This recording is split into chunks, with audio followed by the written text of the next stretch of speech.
کسی کو ایوب خان نے شاہی قلعے کی جیل میں باندھ کے مارا، مشرف نے 5000 پاکستانیوں کو پیسے لے کے امریکہ کے حوالے کر دیا۔ ایوب خان صاحب کے دور میں کوئی 8000 بندے پہ ٹارچر ہوا، MRT کی تحریک چلی، 4000 خواتین اس لیے جیل میں پڑی رہی کہ ان سے اپنا ریپ پروو نہیں ہو سکا، they could not come up with evidences۔ اس کے علاوہ ابھی ریسنٹلی آپ دیکھ لیجیے کیا کچھ ہوا، اتنی اپریسو اسٹیٹ کے اندر میں نے کیا کرنا ہے انقلاب لا کے، جب اور باقی سارے اسٹیک ہولڈرز جو ہیں ان کی پرائیورٹیز ہی کچھ اور ہیں۔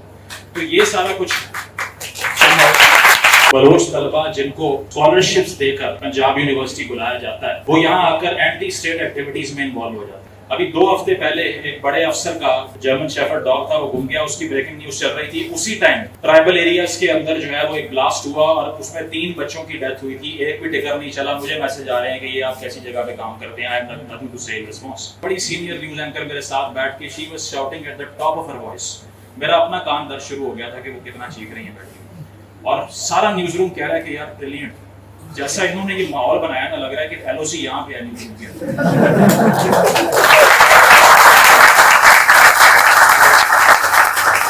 میں اس کو دیکھ رہا ہوں اور میں کہہ رہا ہوں this is utterly terrible۔ اگر میں نیوز ہیڈ ہوں میں تو اس کو فائر کر دوں گا 2 منٹ بعد کہ یہ کس قسم کا جنگوئزم ہے، کوئی تھیوری نہیں ہے آپ کی آرگیومنٹ کے اندر۔ اور پھر سارا نیوز روم کھڑا ہو کے تالیاں بجا رہا ہے اور وہ بیٹھ کے کہہ رہی ہیں ایک اور فوجی بھارت کا جہنم واصل ہو گیا۔ اب وہ ورڈکٹ دے رہی ہیں کہ جہنم میں ہم نے کس کو بھیجا ہے اور جنت میں کس کو بھیجنا ہے، حالانکہ جو نیوز اینکر کا کام نہیں ہے۔ ملک کی معیشت کے بارے میں، سیاست کے بارے میں، عدلیہ کے بارے میں 21 منٹ میں 4 لوگوں نے 3 منٹ پر ہیڈ بیٹھ کے فیصلہ کرنا ہے۔ They're fooling all of you. That is totally impossible. This is a joke. This has to be a joke۔ اگر کوئی آپ کو کہے کہ 5 منٹ میں یہ بات پوری ریپ اپ کرنا ہے، یہ ٹک ٹاک بند رہی ہے یہاں پہ کہ میں جلدی سے نہیں بناؤں۔ ایسی اسٹیٹ میں جس میں آپ دیکھ رہے ہیں کہ بڑے بھی کھا رہے ہیں تو مجھے بھی کھانا ہی پڑے گا، ادروائز تو میں یہاں انقلابی بنوں گا تو جیل میں ملوں گا یا پھر ملوں گا ہی نہیں۔ تو مجھے تو کوئی شوق نہیں ہے پھر لڑنے کا، اکیلے جو لڑے ان کا حال ہم نے دیکھ لیا نا کیا ہوا۔ تھوڑی سی بھی کنٹروورسی جہاں پہ آ گئی اس کو ہٹا دو۔ ہمیں دن بدن، میں نے تو پچھلے 1.5-2 سال میں دیکھا ہے کہ میڈیا ہوتا ہے، اس سے پہلے تو میں صرف اسکرپٹ پڑھ رہا تھا۔ اب سمجھ آتی ہے کہ یار یہ واٹس ایپ سے آ رہا سارا، ایک بھائی ٹکر بھیجتے ہیں، ٹھیک ہے، وہ ویسے ہی چل جاتا ہے، کوئی اپنی زبان بھی نہیں بدلتا جا کے۔ جو پریس کانفرنس کا انبار لگا ہے جو PTI کے لوگوں نے کی ہے، وہ جا کے ایک اسکرپٹ سنائی جا رہے ہیں، میں جی میرا یہ نام ہے، میں 9 مئی کی مذمت کرتا ہوں، میرا کوئی تعلق نہیں۔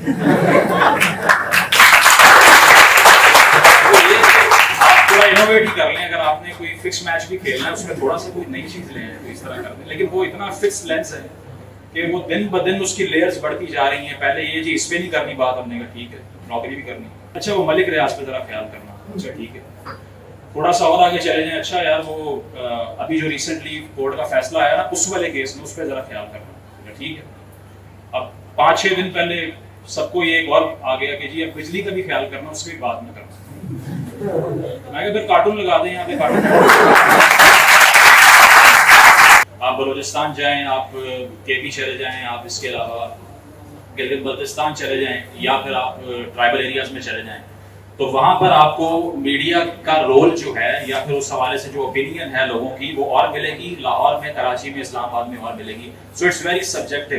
اس کی وجہ یہ ہے کہ ہر جو پاکستانی ایک نیشن جو ہے یہ نیشن اسٹیٹ نہیں ہے، it is an amalgamation of different nations, جس میں بلوچ بھی ہیں، پشتون بھی ہیں، گلگتی بھی ہیں، ہزارہ بھی ہیں، سرائکی بھی ہیں، پنجابی بھی ہیں اور پشتون بھی ہیں۔ تو یہ سارا جو میک اپ میڈیا کا ہمیں دکھائی دیتا ہے، اس میں ریپرزنٹیشن جو پیریفریز کی ہے وہ نہ ہونے کے برابر ہے۔ میں نے اپنے میڈیا کریئر میں جو سب سے پہلی خبر ڈینائی کی تھی، حالانکہ نوکری ہر کسی کو اچھی لگتی ہے اور نیوز اینکر جو ہوتا ہے وہ اس کی تو ویسے ہی عمر صاحب بیٹھے ہوئے یہاں پہ ان کو پتا ہوگا کہ اتنی سے نہیں ہوتی، جو اس کو فیڈ کیا جاتا ہے اس کو وہی پڑھنا ہے الٹیمیٹلی، وہ اس سے اگری کرے ڈس اگری کرے، دیٹ از ٹوٹلی سیکنڈری۔ تو مجھے 2017 میں ایک خبر پڑھنے کو ملی پرومپٹر کے اوپر اور اس میں لکھا ہوا تھا کہ بلوچ طلبہ جن کو اسکالرشپس دے کر پنجاب یونیورسٹی بلایا جاتا ہے وہ یہاں آ کر اینٹی اسٹیٹ ایکٹیویٹیز میں انوالو ہو جاتے ہیں۔ تو میں نے کہا یہ آپ کیا بات کروانے لگے میرے سے، مطلب I am not ready to say this is totally wrong. اس کی وجہ یہ ہے کہ اگر آپ کا کوئی اتنا پریجوڈس قسم کا ایک رویہ ہے، ایک پوری نیشن کو آپ جنرلائز کر رہے ہیں، آپ ایک پوری ایتھنیسٹی کو فریم کرنا چاہ رہے ہیں، تو this is going to be terrible. لیکن انہوں نے کہا نہیں جی یہ تو آ گیا اوپر سے، یہ تو آپ نے کرنا ہے۔ میں کہا دوسرا اینکر بیٹھا ہوا اس سے کروا لے، میں تو نہیں کروں گا۔ اور اس کے بعد جو ہے وہ شو کاز بھی ہوا، وہ سب کچھ ہوا، سم ہاؤ آئی سروائیوڈ دیئر۔ لیکن اس پہ آرگیومنٹ یہ ہوتا ہے کہ ایک سوچ آپ کو دکھائی دیتی ہے پاکستانی ڈراماز کے اندر بھی، کیونکہ انفارچونیٹلی انٹرٹینمنٹ انڈسٹری پاکستان میں بہت زیادہ اٹریکشن لے جاتی ہے، حالانکہ ان کا کانٹینٹ جیسا ہے آپ سب کو معلوم ہے۔ اگر وہاں پر بھی ڈراما کے اندر آپ کو کوئی ٹیررسٹ دکھانا ہے تو وہ آپ کو اس کی اپیرنس جو ہے وہ تھوڑی سی پشتون کی طرح کی لگ رہی ہوگی, اور اس کا ایکسنٹ جو ہوگا نا وہ تھوڑا پشتو میں بتائیں گے آپ کو کہ یار یہ باہر سے آیا, he is going to be radical, اور یہ آپ کے بڑے شہروں میں آ کے بدامنی پھیلا سکتا ہے. So this is the profiling that we are talking about. اس کی وجہ یہ کہ ریپرزینٹیٹو جو ہے پورا میڈیا کا لینڈسکیپ, چاہے وہ انٹرٹینمنٹ ہو چاہے وہ نیوز ہو, اس کا ایک فکس لینس ہے, وہ صرف لاہور, کراچی, اسلام آباد کی بات کرتا ہے. اس وقت بھی جب ہم یہاں پر بیٹھے ہوئے ہیں تو شاید آپ لوگوں کو علم ہو گلگت کے اندر کتنا بڑا کرائسس ہے, کہ وہاں پر ایک ایتھنک کانفلکٹ جو ہے وہ ایرپٹ کر رہا ہے, اور وہاں پہ اتنی دو بڑی communities they are ahead of each other کہ وہ آمنے سامنے آ کر سڑکوں پہ بیٹھی ہوئی ہیں. دیر از نو مینشن ان دا نیوز. اس کے علاوہ اگر ہم چترال کی بات کر لیں, وہ بھی آپ کے علم میں ہوگا کہ کتنے اندر تک وہ لوگ آ چکے ہیں. اس کو ڈینائی کرنا تو بہت آسان ہے, جو وہ ویڈیوز اپلوڈ کر رہے ہیں اس کا جواب دیا کسی نے نہیں دے سکتے, کیونکہ ہمارے پاس جو ہے وہ اس کو کاؤنٹر کرنے کا کوئی آئیڈیا نہیں ہے. میں نے جب گلگت والے مسئلے کے اوپر بات کی تو مجھے 10 منٹ بعد, ویڈیو اپلوڈ کرنے کے 10 منٹ بعد گلگت بلتستان کے ایک بیوروکریسی سے بڑے افسر کا فون آیا, اور اس نے کہا یہ آپ نے بات جو کی ہے یہاں پر تو حالات بالکل کنٹرول نہیں, یہ تو زیادتی کر رہے ہیں. تو میں نے کہا کنٹرول ہے تو میڈیا پہ دکھا دو, پھر وہاں پہ بات کیوں نہیں کرنے دیتے؟ تو میں نے کہا نہیں, وہ اس سے بدامنی پھیل جاتی ہے. میں نے کہا انڈین میڈیا دیکھا کیا کر رہا ہے آپ کو, ہندوستان نے اس پہ پورا نیریٹو بنایا. ارنا گوسوامی بیٹھ کے کیا کہہ رہا ہے کہ یہ اینٹی اسٹیٹ احتجاج ہو رہا ہے, جو کہ غلط ہے, جھوٹ بول رہے ہیں. لیکن یہاں پہ اس کو کاؤنٹر کرنے کے لیے کوئی میکینزم موجود نہیں ہے, کیونکہ یہاں جو اوپر سے آ کر بتاتے ہیں کہ یہ کرنا ہے یہ نہیں کرنا, ان کو صرف یہ آتا ہے کہ چپ کر جاؤ, کیونکہ مائنڈ یہی ہے نا, آرڈر فالو کرو بس. گیس سر والا بندہ چاہیے, اور اگر یہ کہہ دیا تو یہ کرنا ہے, اس کے علاوہ کوئی مینیپولیشن نہیں آتی, کوئی انوویشن نہیں ہے, کوئی کریٹیوٹی نہیں ہے.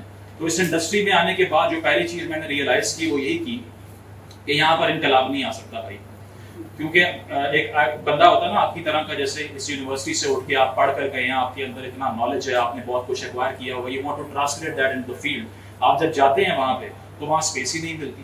پہلی بات تو یہ ہے کہ چند جو, اب یہ تھوڑی سلینگ ہے لیکن بابے جو بیٹھے ہوتے ہیں وہاں پہ, they won't let you prosper at all. کچھ بھی کر لیں آپ, وہ نہ آپ کی تعریف کریں گے, نہ آپ کو موقع دیں گے, نہ آپ کو آگے آنے دیں گے کسی بھی حال میں. مجھے بھی تھوڑی بہت اسپیس ملی, وہ الٹرنیٹو میڈیا کی وجہ سے ملی, کیونکہ میں 4 سال ان کے سامنے ان کو بتا کے تھک گیا کہ this is what I can do. انہوں نے کہا یہ اپنے گھر چھوڑ کے ہمیں نہیں چاہیے. بہت سی ٹرانسمیشنز بھی کی جس میں بڑے بڑے سینئر لوگوں کے ساتھ بیٹھ کے, یہ ابھینندن کا جب پلین کریش ہوا تھا یہاں پہ, ڈاگ فائٹ ہوئی تھی, تو وہ مجھے یاد ہے کہ ایک بڑی سینئر نیوز اینکر میرے ساتھ بیٹھ کے, she was shouting at the top of her voice. میرا اپنا کان درد شروع ہو گیا تھا کہ وہ کتنا چیخ رہی ہیں بیٹھی, اور سارا نیوز روم کہہ رہا ہے کہ یار بریلینٹ, جیسا انہوں نے یہ ماحول بنایا نا, لگ رہا ہے کہ ایل او سی یہاں پہ ہے نیوز روم کے اندر.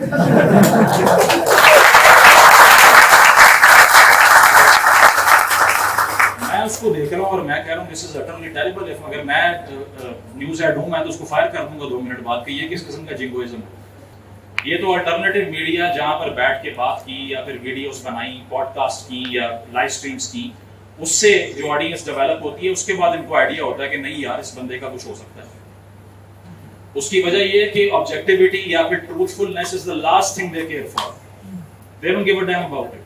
ان میں صرف یہ ہے کہ ایک سرپلس ویلیو, جو کارل مارکس نے کہا تھا نا کہ جو ادارے ہیں اس طرح کے پرائیویٹ, ان کا ایک ہی گول ہوتا ہے سرپلس ویلیو کریٹ کرنا. یعنی کہ میرا ایک پروفٹ اورینٹڈ بزنس ہے, there is no question on that. کسی بیکری کا چینل ہے, کسی یونیورسٹی کا چینل ہے, اس کے علاوہ اب لینڈ آنر کا چینل ہے جس طرح عمر صاحب نے بات کی, تو اس کا انٹرسٹ یہ نہیں ہے کہ اس نے عوام کو سچ بتانا ہے, یا آپ لوگ جو بکس کے اندر پڑھ رہے ہیں یہاں بیٹھ کے یا تھیورائز کر رہے ہیں کہ میڈیا ایتھکس کیا ہوتی ہیں, یا پھر اس کو کتنی آبجیکٹیولی رپورٹ کرنا چاہیے, وہ سارا سب سیکنڈری ہے. اس کی وجہ یہ کہ پہلی بات ہے وہ جرنلسٹ خود نہیں ہے جو آپ کو بلا رہا ہے, اس نے خود کبھی جرنلزم کو نہیں پڑھا ہوا. تو مجھے خود میں بہت دفعہ کوٹ بھی کرتا ہوں کہ یہ ایسی ایک ٹرانسمیشن تھی برٹش الیکشنز کی, وہ میں نے کی, اور اس کے بعد اس میں پتہ نہیں کیا کچھ کوٹ کر رہا ہوں بیٹھ کے, اور 2 گھنٹے بعد مجھے بلا کے کیا بتایا جاتا ہے کہ یار تماشا لگانا سیکھو, یہ کیا کتابیں چاٹ رہے ہیں, اس طرح نہیں چلے گا. یہ this has to be a circus, because you have to leave an audience جو کہ انٹرٹین ہونی چاہیے. تو پہلی چیز یہ ہے کہ جیسے ہی ڈیجیٹل جرنلزم کا آغاز ہوتا ہے, ٹی وی اسکرین آتی ہے, آدھا جرنلزم وہاں پہ ختم ہو گیا, because it's not about the people, it's about the media. Screen کے اوپر جو چیز آ رہی ہے it has to look attractive. Umar صاحب یہاں بیٹھے ہیں, آپ ان سے پوچھ لیں کبھی بھی کوئی خبر بریکنگ نیوز اس پہ آنے سے پہلے یہ انشور کرتے ہیں کہ گرافکس ہیں یا نہیں ہیں, ادروائز کٹ نہیں کرتے ہیں. پھر وہ آئے because the visibility is more important to those people. Screen پہ جو نظر آ رہا ہے وہ اٹریکٹیو اگر نہیں ہے تو آپ چاہے کوئی نام چاپسکی بھی بیٹھا ہوا ہے نا, اس کو لائیو نہیں آنے دیں گے. اس کی وجہ یہ کہ انہوں نے صرف دکھانا ہے جو ویژول پلیزنگ افیکٹ ہوتا ہے نا, لال قسم کے ڈبے وہ گھوم رہے ہیں, اس کے علاوہ گرافکس آ رہے ہیں, فوٹیج آ رہی ہے اس کے اوپر. So it's a visual representation. پورے میڈیا کے کسی بھی دفتر میں آپ چلے جائیں لاہور کے اندر, آپ تو جاتے بھی ہوں گے شاید انٹرنشپ کے لیے یا کسی اور چیز کے لیے, تمام مینیجریل آفیسز میں جتنے ٹی وی لگے ہوئے ہیں وہ میوٹ پہ ہوتے ہیں. They themselves are not listening to their own product. تو آپ کو کیا سنائیں گے وہ صرف دیکھ رہے ہیں یار یہ جو پھٹا چل رہا ہے اس کو چینج کر دو.